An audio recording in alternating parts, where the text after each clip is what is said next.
Hey everyone. So in this video, I wanted to share with you a brief compilation of the process of drawing this Crusader knight.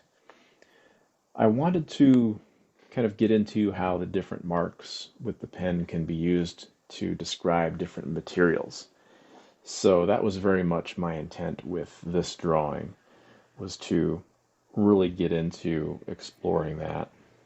And within this costume that the knight is wearing, you can see that we've got a few different materials. We've got steel, the helmet, we've got chainmail, the shield, so different metals. And we've also got multiple layers of cloth, got the cape and the tunic.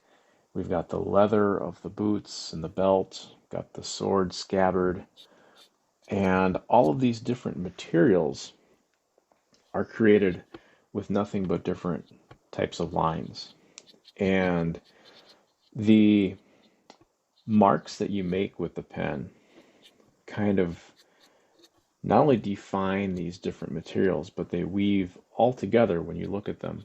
They weave kind of this interesting tapestry of textures that I believe really helps to make a much more interesting drawing.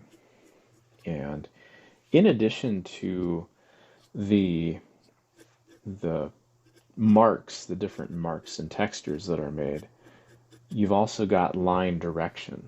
And the line direction itself is used not only to create these textures, but it's used to create movement and define form. So there's a lot going on here with just simple lines and simple combinations of lines. There's definitely a language to it. There's an energy to lines. And I like to explore this in my videos. So if you'd like to see more of the process on this drawing and other tutorial videos, you can check out my Patreon. I'll put a link in the description below. But for now, thank you for watching this video and liking the video, and I will see you in the next one. Happy inking.